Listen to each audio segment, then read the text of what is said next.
Et salut à tous, on se retrouve pour une petite vidéo de GA, la dernière vidéo de GA sur cette saison 18. Donc c'est pas la finale, c'est avant la finale, parce que la finale était pas aussi intéressante que ce fight-là, où il y a eu des fights plutôt cool. Donc comme j'étais déjà Kyber en posant mes defs, là on va pouvoir vraiment se marrer un peu. Alors mon adversaire avait JML. Là au nord, il a mis une Momotma, donc ça sent, ça croustille. Une GG avec 4 leaks et une team JTR. C'est pas souvent que je vois des JTR en def en plus, donc pourquoi pas. Là, c'est un peu dommage parce que son JML, il est sous Bastillide, donc je peux pas le faire en site. Ça m'aurait bien fait kiffer qu'ils mettent JML lead et de pouvoir le faire avec Palpatine lead. Mais comme c'est Bastillide, on va juste y aller en team SLKR tranquille. Alors après, dans la team SLKR, c'est pas on va dire la team type, pas la team number one. Il y a juste Cru et Hux qui sont là comme d'habitude, mais à côté, on a le OG Kylo et le TIES, tout simplement parce que j'avais mis le tank, le Storm FO avec Phasma, histoire de un petit peu rendre le truc, on va dire, moins facile, quoi. Et le Red Trooper est avec SE pour rendre le truc un peu plus chiant. Et l'avantage du TIES et de OG Kylo, c'est qu'ils ont tous les deux des AOE et le TIES peut appeler. Donc c'est plutôt cool. Le OG Kylo, il a un petit stun en plus au passage. Donc là, c'est relativement simple. On voit que déjà Holden il y est passé. Le principe, ça va être, on va très rarement faire le POC, à part là par exemple, mais sinon on va beaucoup faire l'AOE et la basique, tout simplement parce que la basique met 2 coups, et du coup on va plus gagner d'ulti. Là on met l'AOE pour faire sauter la prévoyance, et après il y a l'AOE du TIES qui critique, donc on gagne de l'ulti. On donne à SLKR, première ulti, on voit que déjà là ils sont plus que 3, Bastila elle est tombée aussi. Lui, on peut pas le stun, le JKL ni le JML, donc on va aller essayer, hop, le petit Oda. Et ça, c'est parfait, parce qu'on a notre AOE, du coup, on va gagner encore plus de stats.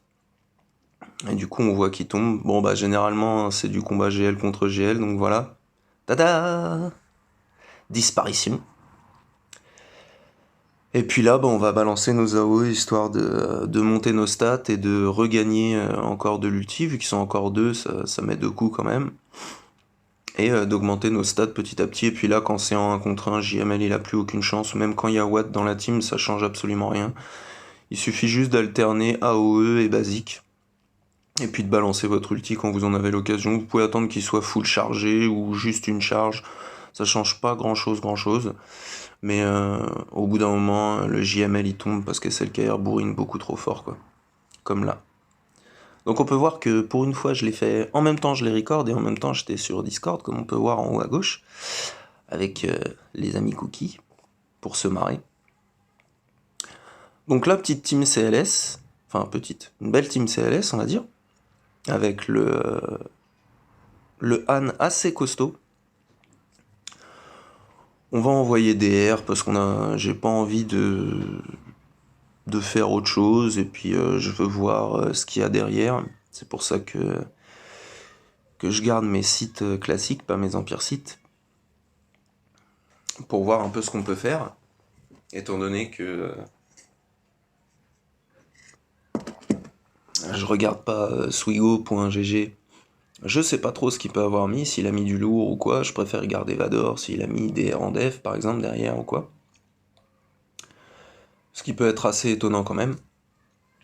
Bon là c'était sûr, Anne il a focus le plus squishy de la bande, c'est-à-dire le petit HK G12, qui s'est mangé une mandale des familles et qui a instantanément disparu. Et après là, on a pris le contrôle du fight.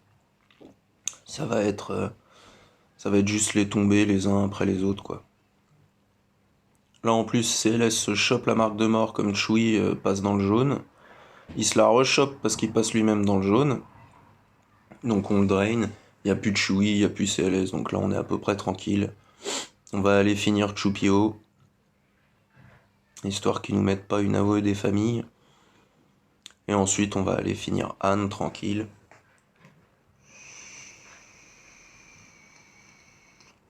Donc voilà, c'est pas joli point de vue bannière, pour l'instant 47 et 55. Mais ça passe. Et derrière, on peut voir que du coup, il a des tout petits géos et une petite team crue, avec crue double zeta et relique 1 quand même. Mais c'est pas de la grosse def derrière cachée, c'est pas du picabou. Donc on va pouvoir se faire plaisir. Là, bon, ben là, mon Motma avec 4G13 et base G11, je crois, ou 10, je dirais 11 à vue de nez. On va les faire avec les petits Jawa. Bon, c'est dommage parce que quand je me suis inscrit, Nebit était pas encore R4 et, euh, et le pillard était pas G13 Relique 2. Mais généralement, il n'y a pas trop de problème avec les Jawa.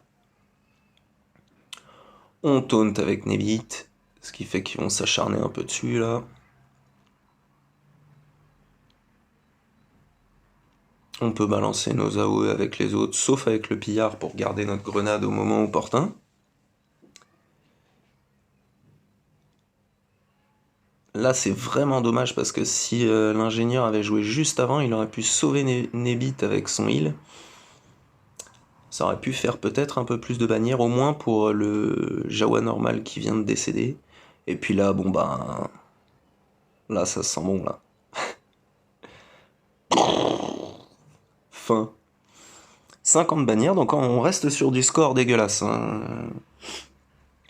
On est pas mal point de vue score, là. 47, 55 et 50. On est sur une belle moyenne miteuse, mais c'est pas grave du tout, franchement. Là, déjà Kyber.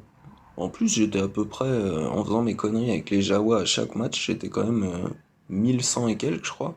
C'est pas trop dégueulasse. J'ai perdu une seule fois, le tout premier match de la saison. Et après, j'ai plus perdu. Donc ensuite, on a la team GG avec GG Relic 7. On va y aller avec Vador, parce que quand on n'a rien pour coucher GG, ou pour coucher quoi que ce soit, on prend Vador, on lui pète les dents, et c'est tout de bon. Donc voilà, au début je voulais le jouer. Donc Palpalide, mais parce que je l'ai déjà fait. Mais il y a un pote qui me disait pour Vador Lead en gros. Donc j'ai fait Vador Lead. Eh oui. Palpalide c'était passé quand je l'avais testé. J'ai pas testé souvent, mais c'était passé. Et là, au moins, il n'y a pas le cleanse, comme il faisait remarquer. Ensuite, j'avais envie de mettre ma petite sonde. Et le petit Guidéon. J'espérais qu'il prendrait pas un tour. Sinon, j'aurais mis un pré-taunt, histoire de prendre les premières baffes. Ça aurait été correct aussi. Mais si la sonde perd ne serait-ce qu'un PV, ce serait cool de la faire péter sur un des mecs en face. Même si bon, maintenant elle fait plus que comme elle fait que du 100 000 de dégâts avec les reliques et tout, bah elle tue pas forcément. Mais c'est juste drôle de la faire exploser, donc pourquoi pas. Mais sinon, pour faire le truc plus proprement, on peut mettre plutôt un pré-taunt que la sonde. Ou juste un tank et lui mettre la tank tech au deuxième tour de Watt. Bref, donc, on a fracturé notre Magna, on a mis notre massacre. La petite AOE dot qui va bien. Ensuite, je savais pas, j'hésitais à lancer le sabre en fait, donc je faisais le tour avec des basiques histoire de pas perdre trop de temps. Je me disais 3 debuffs, mais il a perdu quand même la moitié de sa protec, et puis au final, bon, bah, ça se jette direct. Pouf, je crois que ça fait à peu près 200 et quelques mille. Donc, correct. Là, donc, l'avantage de la sonde, c'est qu'on va dispel le droid K. Ensuite, avec le petit Guidéon, on vide le TM. On va lui mettre le brise-armure. La Tank Tech sur Monsieur Trône. Une petite expose. Et là, tour de magie, plus de Vador. Bon. Ce sont des choses qui arrivent. Comme quoi le pré-taunt aurait été plus judicieux.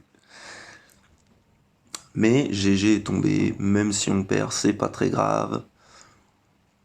On est plutôt bien pour le moment.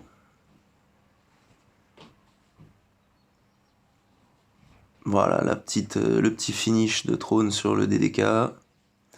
Et puis après, bah, c'est juste du finish sur cette team. Hein. C'est juste chiant parce qu'il a 30 000 stacks, le B1, là, donc faut lui mettre 45 patates avant qu'il tombe.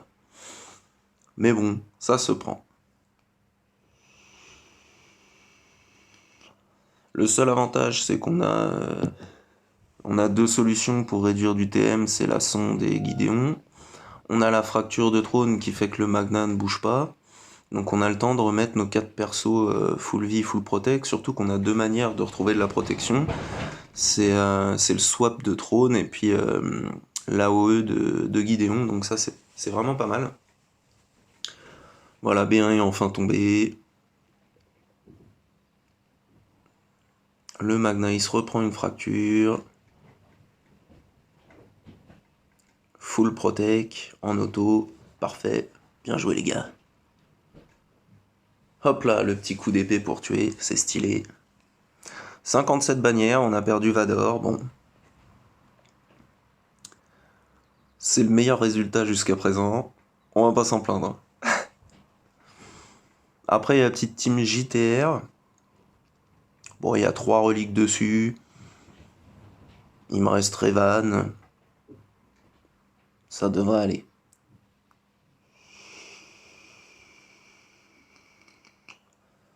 Une fois qu'on aura jarté BB8 de l'équation, ça devrait se faire tout seul. On sera pas mal.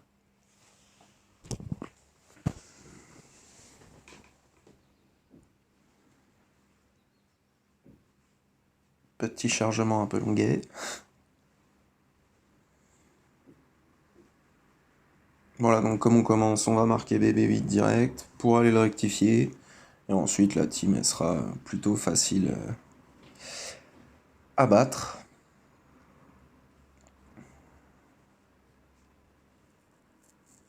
Donc j'ai rarement affronté des JTR en def. C'est plutôt rare. Souvent c'est gardé pour l'attaque, ce genre de team, mais bon. Là, ça se prend, au moins ça donne un fight que j'ai rarement fait et qui me donne l'occasion de faire une vidéo. C'est sympa. En plus, on a vu Vador sur GG. On a vu les Jaguars. SLKR sur Bastille JML. Impeccable, ça fait des trucs un peu différents de d'habitude. Mais comme quoi, quand on a un bon Vador, il n'y a pas de problème. Cette saison, je crois que j'ai fait toutes les teams entre guillemets difficiles avec Vador, excepté... Je n'ai pas fait de DR avec. Mais sinon, c'était vraiment... j'ai fait du SLKR, j'ai fait du GG, du coup, de l'arrêt... JML, je sais plus si j'en ai fait un cette saison.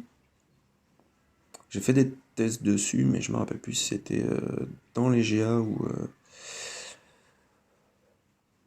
ou en arène. Bref, c'est pas très grave.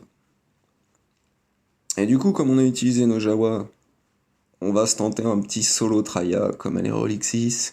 En face, il y a 3 G12, 2 G11 dont l'espion. Donc les hits seront pas trop durs à encaisser. Un petit solo Traya, ça peut être sympa. Donc on va isoler la brute. En plus c'est parfait parce que quand ils mettent des debuffs, on récupère de la protection, donc on est plutôt pas mal. Vu qu'ils mettront pas un énorme hit de l'espion qui me la one-shotterait. Franchement, on risque pas grand chose. On a déjà 2 dans le rouge. Nous, on a un bonus de protection qui est assez costaud. Une fois qu'on prendra notre tour, on n'aura plus de debuff. Voilà, merci Traya. Alors là, c'était une petite erreur, mais c'est juste parce que... Alors l'erreur, c'est le fait de buter l'alpha. Parce que du coup, il s'assiste pas, ça met moins de debuff et je récupère moins de protection. Mais c'était vraiment dans le sens où au moins, si quelque chose loupe à un moment, l'alpha est tombé, on peut finir la team avec n'importe quel déchet restant, on va dire. Et du coup, c'était plus dans l'optique d'assurer le coup. Mais sinon, il aurait peut-être mieux valu en tuer un autre, comme ça il y avait toujours les assists, la régène de protec, etc. Là, du coup, on va devoir alterner entre remettre l'isolation pour récupérer un peu de protection et avoir du DPS sur les autres géos. Voilà, donc ça c'est pas trop mal. Il reste plus que le soldat. Franchement, on est plutôt tranquille. Et c'est passé super bien. Voilà. 63 bannières pour Traya solo. Eh ouais. Donc super plaisant comme match-up. Complètement oublié de faire les feats. Je les ai tous faits sur le dernier match. Sauf les 5 Mandaloriens. Ça, j'avais pas de team assez pourri en face pour passer avec 5 Mandos. Et ensuite, il reste la petite team crue. Donc bon, il nous reste des sites. Au début, je me disais, bon, je vais tenter un petit truc avec Sidious Lead, Nihilus, tout ça. Je regardais si j'avais d'autres sites, un taunt, l'armurière, ce genre de trucs.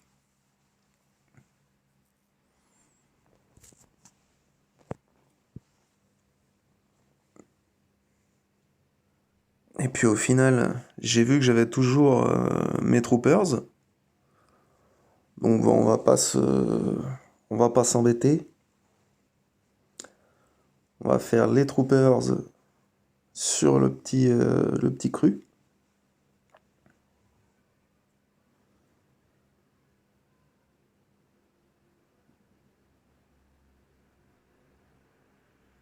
On va y aller à fond, on va mettre 5 troopers parce que cru a quand même une bonne régène de protection et de vie, donc on va éviter de perdre inutilement avec la belle Team Trooper. Même s'il n'y a pas Gideon dedans, le Death Trooper il est vraiment très très bien, je trouve. Donc là, le premier move, on va pas Dispel parce que c'est pas du light side, mais on va Daze, ce qui va être utile. Ensuite, on va commencer à buff tout le monde. Là où mass assist, plus de cru, là on est vraiment bien. Le petit contre sur Killoren OG fin, Hux fin, Fou fin, et Panda fin, 60 bannières. On est vraiment propre. Là c'est vraiment cool. 1792, bon il y a eu quasiment aucun match de propre à part les deux derniers, Traya solo et les Troopers. Donc le résultat est pas foufou, hein, mais comme je disais, je m'en fous vraiment complètement. Et ensuite, on arrive sur les vaisseaux, donc avec un négociateur et un homoine. Et du coup, bon là, je vais complètement assurer le truc, hein. Ça m'est arrivé de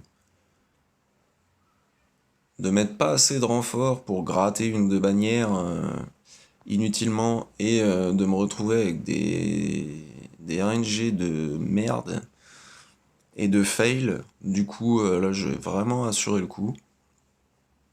Je vais pas m'embêter. On va d'abord aller faire le homoine avec les FO. Voilà, on rajoute le TIE quand même. On rajoute celui-là pour la faille.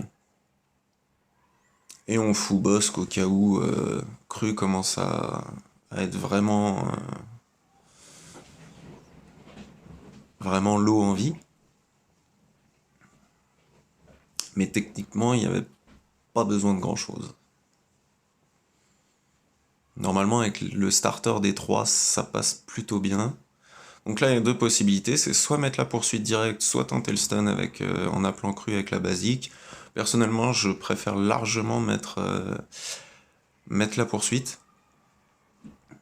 Là, on fait une basique, on appelle cru, on lui redonne le tour, fin. Le faucon est plus là, franchement, là on est pas mal. En plus, il s'acharne sur le TUS. Là, donc on fait la troisième sur lui-même avec Kilo OG. On a l'avantage, donc on met une première grosse patate. On met la OE parce que comme elle va toucher deux vaisseaux, elle va nous rendre plus de vie. On est full vie avec le TUS. Ensuite, on va juste appeler cru. Comme ça, il va continuer de se booster. Pas de critique, ça c'est dommage. Voilà. Une petite basique, un de moins. Ensuite, là, on repasse notre tour à cru. On a l'avantage, gros hit direct. Pan, un de moins. Petite basique, on récupère un peu de vie. Petite basique, fin. Et voilà, 3 renforts pour rien, mais c'est pas très grave, techniquement. J'avais préféré assurer, mais c'est vrai que je kiffe de plus en plus cette team finaliseur. Et quand il sera 7 étoiles, je ferai beaucoup plus de tests en arène contre les GG, les GK, etc. Et puis là, bah du coup, c'est le négociateur. On va y aller en classique. Et j'ai rajouté un peu n'importe quoi, histoire de. Mais le vaisseau BH est très très bien par contre avec GG parce qu'il redonne de la vie aux droïdes sur chaque tour, je crois, ou un truc comme ça. Enfin bref, le vaisseau de CAD, je crois que c'est le vaisseau de CAD, non, peut-être pas, de IG, je sais plus un des deux. Il est vraiment intéressant avec GG. C'est vraiment un truc assez cool. Donc lui, il a l'ému Amélio, donc on va l'appeler. Comme ça, en plus, il nous cale un petit verrouillage, ça c'est parfait. On fait notre AOE dot sur Anakin. Ensuite, bah là, on n'a pas vraiment le choix. Ça taunt, donc on tape le tank. Là, c'est le sergent clone qui arrive. On va le finir parce que lui, généralement, il est pas trop up. Malgré qu'avec Kenobi GL qui arrive, on risque d'en rencontrer de plus en plus R3 ou R5, je sais plus combien il le faut. Je vais attendre le GL Darkseid. La petite basique sur l'ami Anakin qui décède instantanément. Basique pour le sergent, basique avec la hyène, plus de sergent. On mène au dot sur le Y-Wing. Ensuite, la petite AOE, comme tout le monde a plus ou moins les éclairs, là, qu'il y en a pas mal, elle fait vraiment mal. Plus il y a de petits trucs d'éclairs sur le terrain, plus elle fait mal, si je dis pas de bêtises. Donc là, on fait le mass assist sur Fives qui vient d'arriver, histoire de voir si on peut le coucher même sans les vibros. Après, on fait une petite basique qui finit le dernier, je sais plus qui c'était, Ahsoka. Et puis 61 points, bon, on a 3 renforts en trop qui n'ont servi à rien, mais c'est pas très grave. C'était pas le but de gratter quelques pauvres bannières, c'était vraiment de s'amuser. Comme je disais, on est déjà Kyber, donc c'est plutôt cool.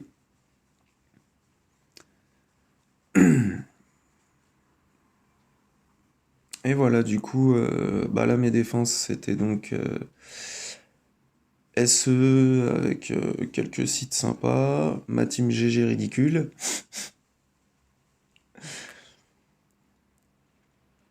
Des géos pourris, une phasma pourrie, une Padmé pourrie, Anakin R7 quand même pour SE.